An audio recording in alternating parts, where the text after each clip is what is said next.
Bienvenue à Motherhood Unfiltered Podcast. Ici, on crée le village dont chaque maman a besoin. C'est un espace de ressources, de partage et de soutien pour la maternité et le bien-être. Rejoins la communauté où la maternité est vécue et célébrée ensemble et sans filtre. Bon épisode! Bienvenue au premier épisode de Motherhood Unfiltered Podcast saison 3. Aujourd'hui, je vous partage une expérience que j'ai vécue l'année dernière, donc presque à pareille date. Par rapport à ma deuxième grossesse, en fait, j'ai pas mal gardé le silence là-dessus pendant que on le vivait, parce que je pense que vous allez comprendre, c'est quand même quelque chose d'assez gros qu'on a vécu. Donc, dans cet épisode-là, je vous partage vraiment tout. C'est un épisode que j'ai fait surtout pour que les gens puissent comprendre, savoir c'est quoi, mais aussi pour ceux peut-être qui le vivent. En fait, ce qui est arrivé, c'est que c'était une grossesse molaire et vous allez voir là, dans l'épisode, je l'explique vraiment en détail c'est quoi.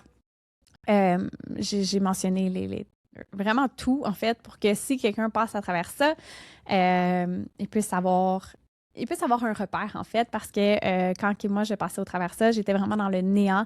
J'allais sur Google, sur Reddit, sur tous les sites imaginables pour essayer d'avoir de l'information. Certains médecins avec qui j'ai travaillé, c'est pas des cas qu'ils ont à tous les jours, donc étaient plus ou moins capables de répondre à toutes mes questions. C'est quand même quelque chose d'un peu d'épeurant quand tu le vis. Donc, c'est pour ça que je suis vraiment allée en détail dans l'épisode. Fait que si jamais c'est un peu long pour vous, qui n'avez jamais vécu ça ou qui n'a pas de proche qui a vécu ça, vous pouvez avancer tout simplement. Mais je tenais vraiment à partager cet épisode-là pour ceux qui passent à travers ça. Et petite mention aussi, n'oubliez pas de toujours parler à votre médecin avant. Là, moi, c'est vraiment mon expérience personnelle, mais c'est des questionnements. Chaque expérience, même si vous vivez une grossesse molaire ou un proche le vit, chaque expérience est totalement différente. Les chiffres sont différents. Moi, je l'ai partagé parce que je cherchais d'autres expériences similaires quand je passais au travers de ça. Mais revenez toujours à votre professionnel de la santé. C'est vraiment eux qui sont le mieux équipés pour répondre à vos questions ou demander du support pour y répondre. Donc voilà, sans plus tarder, je suis un peu vulnérable, émotive de vous présenter cet épisode, mais quand même excitée de pouvoir passer à autre chose et vous partager tout plein de bels épisodes pour la saison 3. Donc, sans plus tarder, bonne écoute. Bienvenue à la saison 3 de Motherhood Unfiltered Podcast. Je peux pas croire qu'on y est. On dirait qu'à chaque saison, ça me prend toujours un peu de temps, en fait, à me remettre dedans, à repartir la roue parce que c'est tellement de travail de reach out à tous les invités, préparer les émissions, un peu voir le pouls de ce que vous avez le goût d'entendre aussi, ce qui pourrait vous être utile. Mais on y est à la saison 3. Je suis vraiment excitée pour cette saison-ci. On va avoir des beaux invités, des beaux sujets et je voulais commencer la saison 3 avec un premier épisode un peu plus personnel. En fait, pour ceux qui sont nouveaux ici, juste donner un petit background de c'est quoi Motherhood Unfiltered Podcast. C'est un podcast, un balado que j'ai parti après avoir eu ma fille, ma première Sage, parce que je me sentais tellement désorientée surtout cette première année-là. L'allaitement, le dodo, on dirait que tout est nouveau, tout est tellement genre overwhelming, si je peux me permettre le terme. Donc, je voulais vraiment amener sur le podcast des experts qui peuvent venir nous aider, nous éclairer, vraiment nous aider à nous épauler là-dedans, nous aider à nous faire confiance, à suivre notre intuition, à se connaître mieux en tant que maman, puis à nous donner vraiment des pistes de réflexion, puis un peu nous guider dans tout ça. Donc, c'est de là qu'est né le podcast. Et donc, si on se lance là, pour ce premier épisode-là, je voudrais que je l'ai longtemps procrastiné et je pense que vous allez comprendre pourquoi. C'est quelque chose que j'ai vécu, en fait, l'année dernière, qui va avoir duré presque 1 an. Donc voilà, je me lance en novembre, 2024. On a appris que j'étais enceinte de mon deuxième. Donc, j'ai fait un test de grossesse positif. On était très contents. C'est vraiment le timeline qu'on voulait. Sage avait 2 ans et quelques mois. On avait fait un beau voyage entre amis où est-ce qu'on s'était dit, bon, on va attendre justement que ce voyage-là soit terminé avant de se remettre pour un deuxième. Et fait qu'on était rendu là. Donc, en novembre 2024, j'apprends que je suis enceinte. Et pour ceux qui me connaissent puis qui ont écouté la saison 1 et 2, mon rêve, c'était vraiment d'avoir un suivi sage-femme. Après avoir accouché de ma première à l'hôpital, d'un, ça s'est pas passé vraiment comme je l'espérais. Et de deux, pour moi, c'est plus le suivi, en fait, là, pas nécessairement l'accouchement, quoi que ce soit. Je veux vraiment un suivi un peu plus personnalisé, un peu plus chaleureux. euh, et, et comme un espace d'accouchement, si on veut, je voulais comme pouvoir accoucher à la maison. Donc, pour moi, c'était important. Bref, pour ma première, je ne l'ai pas eu. Et c'est bien correct, ça l'a fait en sorte que je pense que ce podcast-là serait pas né si c'était pas de mon premier accouchement à l'hôpital. Euh, donc, je pense qu'il n'y a rien qui arrive pour rien. Puis, overall, ça a été quand même une belle expérience. Ça pour dire que j'ai finalement mon suivi sage-femme pour cette deuxième grossesse-là. Aussitôt que j'ai fait mon test de grossesse, j'ai appelé à la maison d'essence. J'ai eu mon suivi, donc j'étais très, très contente. Autour de 9-10 semaines qui nous mènent en décembre à peu près, j'ai mon premier appel téléphonique avec la sage-femme. On s'assure que tout est beau, donc j'avais pas vraiment de nausées. J'en avais un peu, mais rien de très extraordinaire. Pas de segment, tout va bien. J'avais eu une belle première grossesse également, donc pas d'inquiétude à avoir. Et au mois de janvier, plus précisément le 13 janvier, j'ai mon premier rendez-vous avec la sage-femme en présentiel. Avec ma sage-femme, Ariane. Donc, j'arrive à mon rendez-vous, super, je vais pas dire service, mais comme super accueil, super chaleureuse. Tout de suite, on s'entend super bien, on a plein de points en commun. Je me sens vraiment à l'aise. Le rendez-vous dure genre 1 heure et quart. Là, elle fait toute, prise de sang, historique.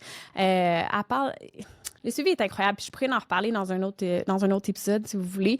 Puis l'épisode avec Audrey, vous aviez eu aussi un petit peu, Audrey Scoropade, vous aviez eu un petit peu un pouls de c'est quoi un suivi sage-femme. Puis si ça vous intéresse, laissez-moi savoir. Puis j'ai élaboré un peu plus là-dessus. Mais aujourd'hui, c'est pas le but de l'épisode. Donc, j'arrive à la fin du rendez-vous et elle me dit super, on va écouter le cœur. Puis là, on trouve pas le cœur. Elle a changé la petite sonde. On trouve pas. Tout ce qu'elle entend, c'est comme mon utérus qui est comme bien actif, étrangement. Et donc, elle est comme un peu déboussolée, tout ça. Moi aussi, on comprend pas trop ce qui se passe. Et donc, elle m'envoie faire un écho d'urgence à l'hôpital. Donc, la journée même, l'après-midi, je m'en vais à l'hôpital pour une échographie d'urgence. Et là, il y a la technicienne, qui fait l'échographie, qui peut absolument rien me dire. Donc, je suis dans le néant, je regarde l'écran, je vois pas vraiment de fœtus, je comprends pas trop ce qui se passe. Elle peut rien me dire. Elle me dit le radiologiste va faire son rapport et l'envoyer à la sage-femme. Donc, entre-temps, je texte ma sage-femme parce que quand vous avez un suivi sage-femme, vous avez son numéro, ce qui est extraordinaire selon moi. Et je lui envoie un petit texte pour dire ils vont t'envoyer le rapport, est-ce que tu peux m'appeler dès que tu le reçois? Et j'ai à peine le temps de me rendre à la maison qu'elle m'appelle et elle me dit Ariane, est-ce que c'est toi qui conduis? Et là, j'ai dit oui, mais c'est correct, vas-y. Et elle me dit Ariane, c'est une grossesse, oui, mais on appelle ça une grossesse molaire, aussi connue sous le nom de mole hydatiforme. En fait, ce qui arrive, tu peux avoir une mole complète ou une mole partielle. Puis il y a beaucoup de termes, puis je pense que si vous le vivez, le podcast va être encore plus pertinent. Je le partage surtout, petite parenthèse, parce que quand je vivais ça, de un, tu vas sur Google, puis vous allez comprendre. C'est pas rassurant. Et je cherchais du monde, je cherchais des gens qui avaient vécu ça, des femmes, puis c'est une grossesse sur 40 000 de mémoire, c'est vraiment rare. Et c'est lorsque 2 spermatozoïdes essaient de féconder un œuf clair. Et ce que ça fait, c'est que, là, je le dis un peu dans mes termes, là, vous pourrez, peut-être qu'il y a des professionnels de la santé qui me corrigeront, mais c'est que au lieu de créer comme un fœtus, ça va créer un genre d'amas de tissu humain. Je peux vous donner ma définition si vous voulez. Mais la grossesse molaire est une complication rare où le placenta se développe anormalement en une masse de kystes. Ça a un aspect de grappe de raisin, en fait, il l'appelait une tempête de neige à l'hôpital aussi, remplaçant un fœtus normal dû à une erreur chromosomique lors de la fécondation. Elle peut être complète, sans fœtus, ou partielle avec un embryon mal formé. Les symptômes incluent saignements vaginaux, nausées, vomissements sévères et un utérus plus grand que prévu. Dans mon cas, je n'ai eu aucun de ces symptômes-là, à part un week-end, je me souviens, j'ai eu vraiment mal au cœur, mais tu sais, t'es enceinte, tu te poses pas vraiment de questions. Donc, voilà. Le problème avec cette chose-là, c'est que c'est considéré comme une tumeur non cancéreuse. Donc, on a fait un écho, on a fait une prise de sang avec ma sage-femme. Elle m'a appelé pour m'annoncer que c'était ça, que la gynécologue de l'hôpital allait m'appeler.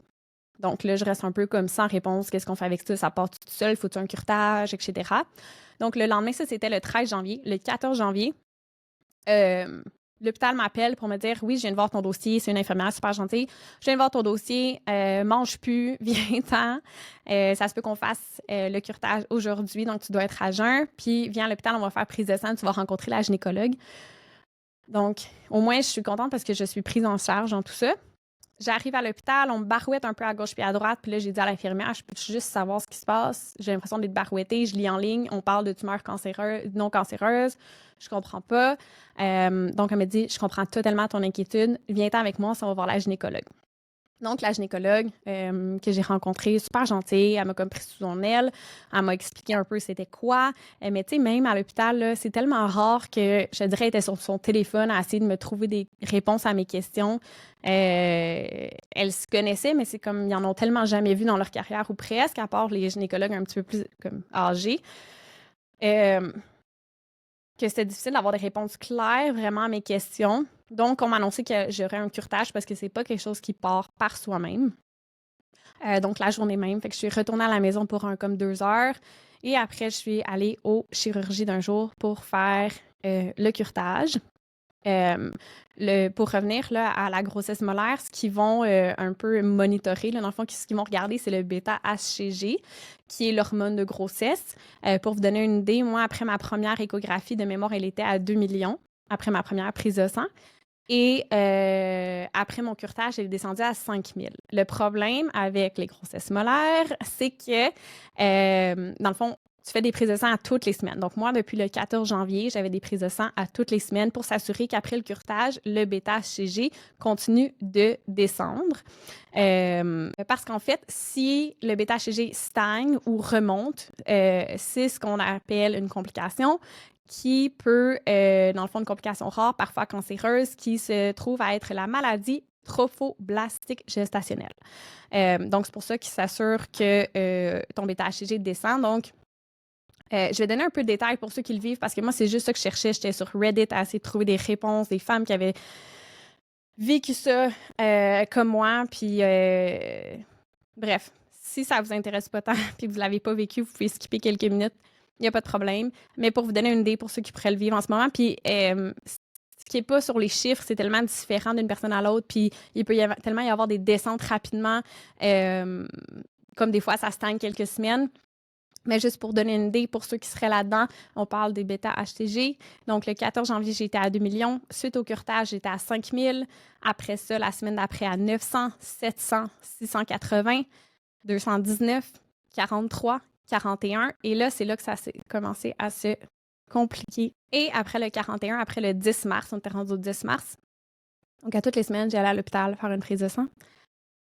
41, on est descendu à 36, qui n'était pas une grosse descente. Donc, la médecin a commencé à pas s'inquiéter, mais à me dire: ah, Ariane, ça descend pas vraiment comme qu'on veut. On suit ça de près. S'il y a quoi que ce soit, j'envoie ton dossier à Sherbrooke. Donc, à 41, le 10 mars, le 19 mars, j'étais à 36.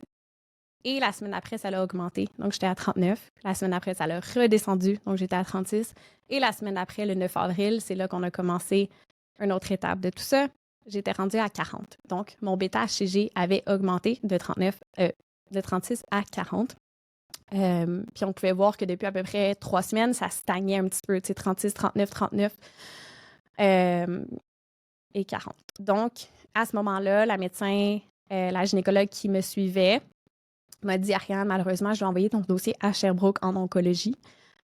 Donc, on se rappelle la complication rare qui pouvait arriver. J'ai été parmi ce 15 %. Je pense que 85 % des grossesses molaires suite au curetage vont un peu se terminer par eux-mêmes. Le bêta-HCG va redescendre plus petit que 1 par eux-mêmes. Et dans 15 % des cas, ce qui était mon cas, chanceuse comme je suis, mon bêta-HCG n'a pas redescendu et s'est transformé en maladie trophoblastique gestationnelle. Et donc, le lendemain, donc le 11 avril, j'avais un rendez-vous en oncologie à Sherbrooke. Je pensais que ma vie venait de s'arrêter, honnêtement.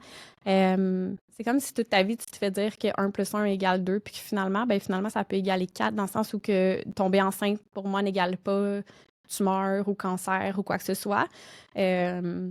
d'arriver au 7e étage à Sherbrooke en oncologie, ça a été pour moi très difficile. Sean a été extraordinaire à travers tout ça.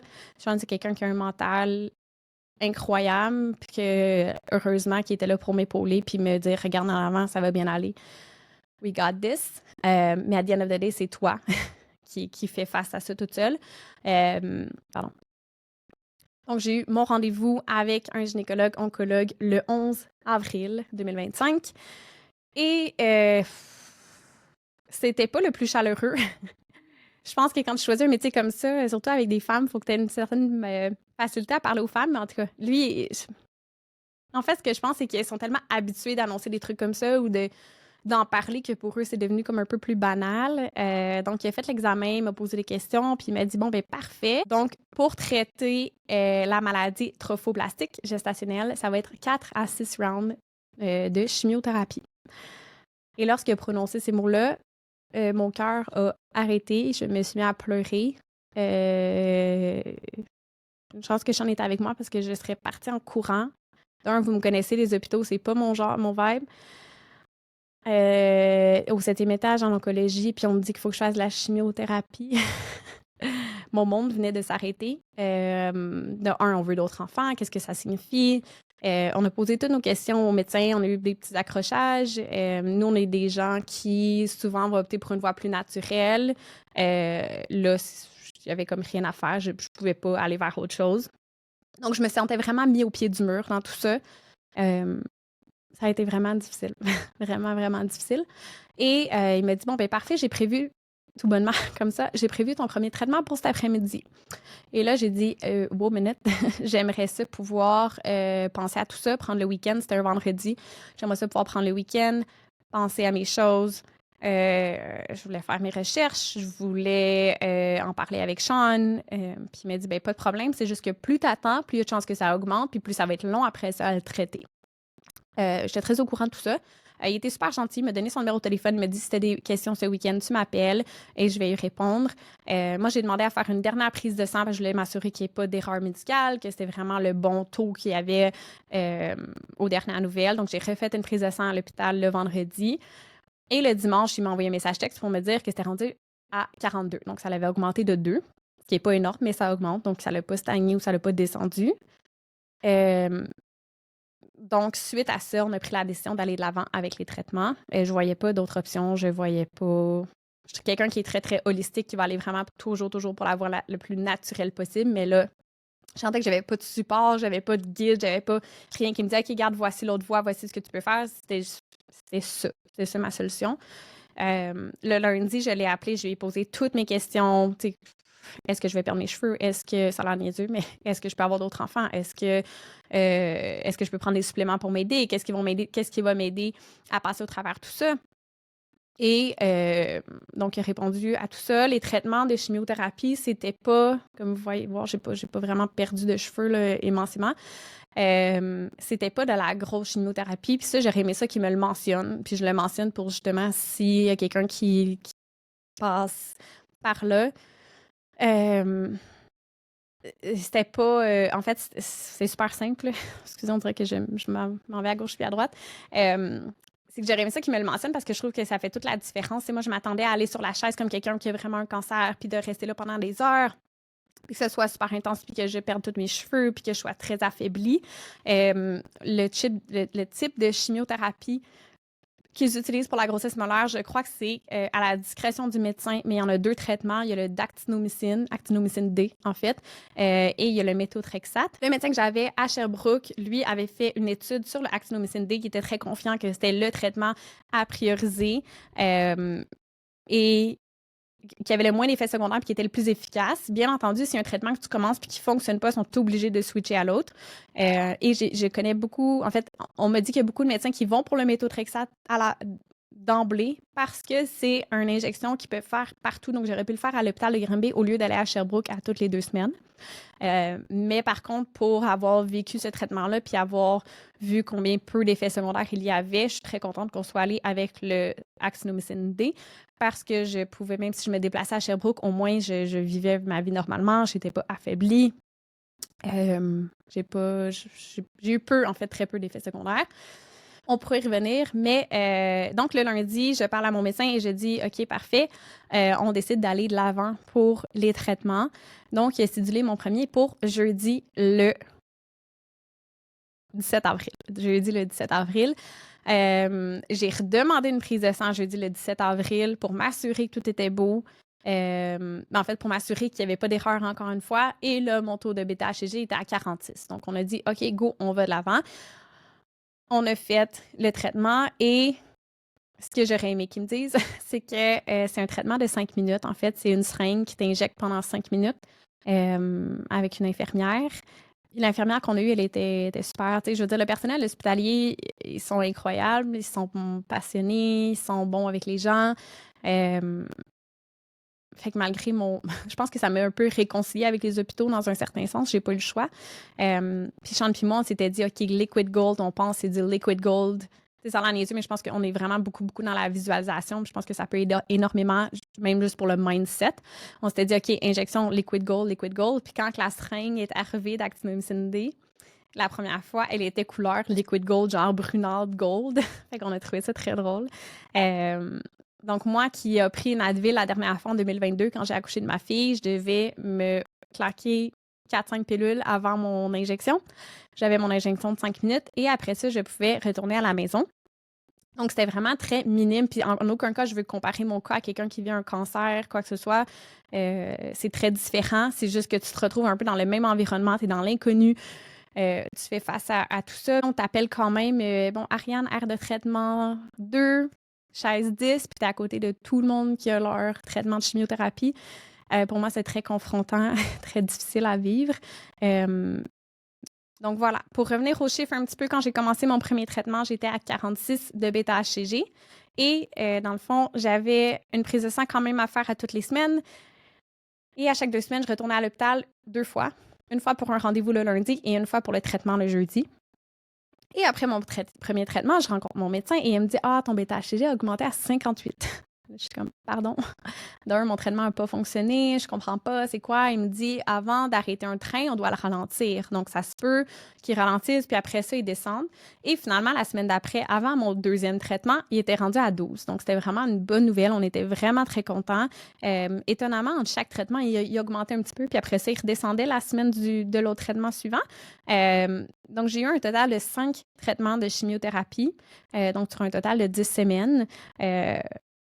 Parce qu'une fois que tu as terminé, dans le fond, une fois que tu es à 0, donc plus petit que 1, parce que le 0 n'existe pas, une fois que tu es à plus petit que 1, tu dois en faire 2 ou 3 davantage pour s'assurer qu'il ne reste vraiment plus rien.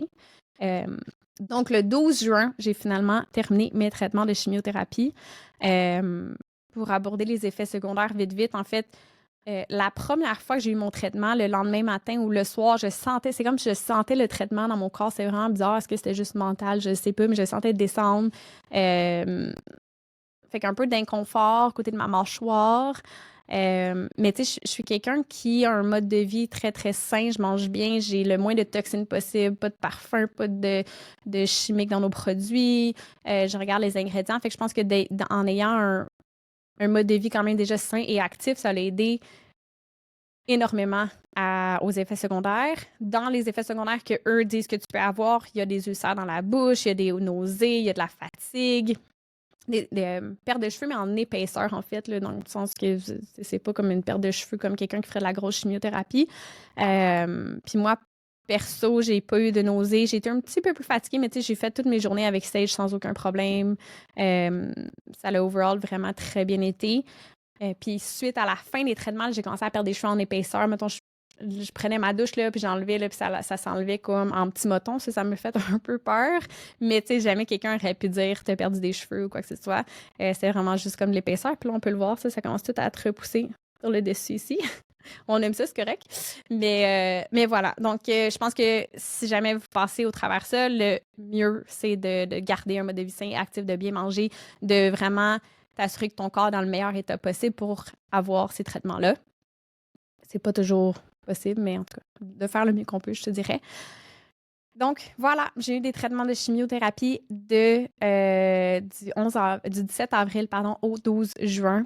Le 12 juin, j'ai terminé. Ils m'ont fait sonner la cloche aussi. Étonnamment, je pourrais mettre une petite vidéo si vous voulez. J'étais vraiment surprise qu'ils fassent ça dans ma tête. C'était juste comme les gens qui faisaient des gros traitements ou des trucs comme ça. Mais ça m'a comme vraiment touchée. Puis toutes les infirmières sont venues. Je trouvais ça vraiment touchant. Et donc, on est parti et j'ai éclaté en larmes parce que je sais pas, j'avais pas pleuré durant tous les traitements. On dirait que le sentiment que c'est officiellement terminé. Sauf que, je sais pas, les gens en parlent rarement, mais le sentiment que c'était terminé, que j'avais plus cette pression-là, que c'était vraiment finalement derrière nous. Par contre, je savais pas le stress qui m'attendait parce que je devais continuer mes prises de sang aux 2 semaines, cette fois-ci, pendant 6 mois, donc jusqu'en décembre, pour s'assurer que ça remonte pas.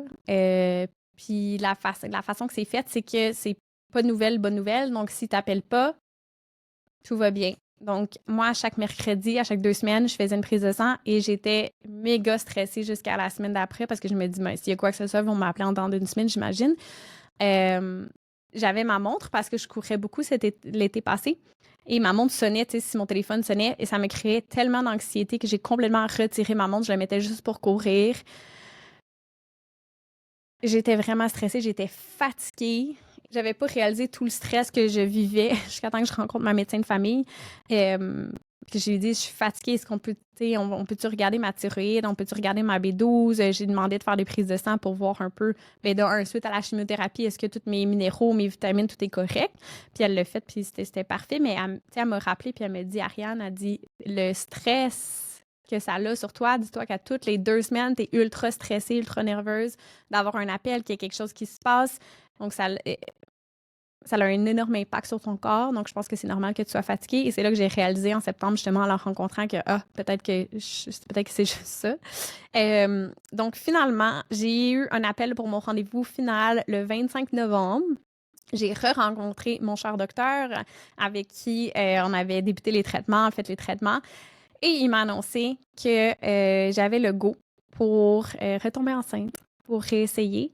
Il y a un petit truc que j'ai pas mentionné aussi, mais en janvier, quand on m'a rencontré pour me dire c'est une grossesse molaire, on va faire le curetage, ils m'ont également fait faire une radiographie des poumons.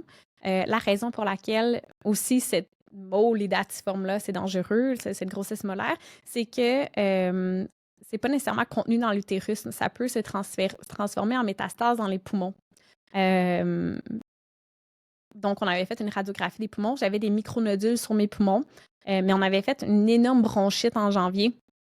Donc, c'était plus typique d'une bronchite ou d'une infection pulmonaire, mais quand même, ils ne peuvent pas prendre de chance. Donc, en avril, quand on avait vu que mon bêta-HCG remontait, on avait repris une radiographie des poumons. Il y avait encore un micronodule. Donc, il avait represcrit une radiographie pour en septembre ou à l'automne que j'ai finalement fait. Et le micronodule que j'avais était disparu, mais il y en avait un autre qui avait apparu. Encore là, j'avais eu une grosse grippe. Donc, ça semblait un peu typique de tout ça. Mais bref, ça sera un contrôle par la suite, là, je pense, dans 6 mois. Mais pour l'instant, tout était beau. Donc, petit détail que je voulais également aborder. Donc, voilà, c'est ce que j'ai vécu dans la dernière année. Ça va avoir pris, genre, fait presque 1 an de prise de sang à toutes les semaines ou à toutes les 2 semaines. Ça a été beaucoup. J'ai appris beaucoup là-dedans. Je pense qu'il y avait une force intérieure que je ne savais pas qu'il existait, qui a refait surface. Comme je disais tantôt, Sean, mon conjoint, c'est quelqu'un qui a un je ne veux pas dire un moral, c'est quelqu'un qui a un mental incroyable. Donc, souvent, je lean sur lui, mais là, de passer ça au travers, que ce soit moi qui doive mettre mon bras puis recevoir les traitements puis vivre avec ça, ça m'a montré que j'étais capable, ça m'a montré que j'étais forte. Puis je pense qu'il n'y a rien qui arrive pour rien dans cette vie-ci. Je pense qu'on a toutes des choses à apprendre, puis qu'au lieu de voir comme it happens to me, de le voir it happens for me. Donc, ça arrive pour moi, pour que je puisse grandir dans tout ça, trouver une force, voir un silver lining dans tout ça. Je voulais vraiment faire ce podcast-là, puis j'imagine que c'est pas trop intéressant pour quelqu'un qui l'a pas vécu. Mais comme je vous disais au début, moi, quand je l'ai vécu, je trouvais rien. J'ai finalement été mis en contact avec une amie d'une amie qui avait vécu ça, qui avait passé par les mêmes traitements, qui avait le même médecin que moi à Sherbrooke. Donc, on a pu échanger, puis pour moi, ça m'a fait un bien énorme de savoir, bon, elle est passée à travers tout ça, son bêta-HCG était beaucoup plus élevé que moi, elle a fait 12 traitements, moi, j'en ai juste 5, tu sais, des fois, de comparer, de dire, OK, bon, elle l'a fait, elle est correcte. Puis en passant aussi, je ne sais pas si je l'ai mentionné, mais ça reste entre guillemets, j'imagine qu'il ne faut jamais dire jamais, mais il n'y a pas d'impact sur la fertilité, ce traitement-là. Donc, pour moi, ça a été plus facile à accepter. C'est juste que ce qui était difficile pour moi d'accepter, c'est bon, mais on délai encore d'un autre 6 mois parce que tu dois attendre encore 6 mois avant de retomber enceinte suite au traitement pour s'assurer que si le bêta-HCG remonte, c'est pas la grossesse molaire, que c'est bien un bébé, etc. Donc, vraiment, à la fin de tes traitements, il y a un autre 6 mois. Donc, pour moi, ça a été très difficile aussi d'attendre ça parce que tu dis, bon, ben ma fille a grandi, ils vont avoir un grand écart, je vieillis, etc. Puis là, looking back, je me dis, hey, c'est quoi, c'est des détails, puis comme je suis en santé, je suis en vie, je suis juste vraiment grateful de tout ce que j'ai vécu, puis de comment grandi j'en ressors, en fait. Donc voilà. Donc, si vous passez pas au travers de ça, je m'excuse, c'est peut-être pas super pertinent comme épisode, mais je voulais vraiment, vraiment le faire pour peut-être quelqu'un que vous connaissez qui passe au travers de ça ou que vous l'avez vécu ou peut-être dans le futur, si ça peut vous sonner une cloche de repartager ce podcast, tant mieux si ça peut aider. J'espère que c'était pas trop bric-à-brac à gauche et à droite. On dirait que je me sens un peu mélangée dans tout ça. Mais voilà, c'est ce que j'ai vécu en 2025. Ça a été une grande partie de ma vie. Je voulais vraiment attendre d'avoir terminé tout, mes traitements, toutes les prises de sang pour m'assurer que tout était beau avant d'en parler parce que je sais pas, je voulais pouvoir vous donner une bonne nouvelle, je voulais pouvoir vous montrer qu'il peut y avoir une fin heureuse dans tout ça aussi. Donc voilà, si vous avez des questions, mon Dieu, n'hésitez pas à m'écrire, ça va tellement faire plaisir. J'espère que cet épisode-là vous a plu, j'espère que ça peut vous avoir renseigné sur un nouveau sujet peut-être. Donc voilà, je vous laisse là-dessus. Si vous avez des questions, écrivez-moi des commentaires, etc. Ça me fait toujours plaisir. Donc on se revoit la semaine prochaine. Bonne journée! Merci d'avoir été des nôtres pour un autre épisode de Motherhood Unfiltered Podcast. Si vous avez apprécié notre moment ensemble, n'hésitez pas à aller laisser un avis et vous abonner pour ne rien manquer. À très bientôt!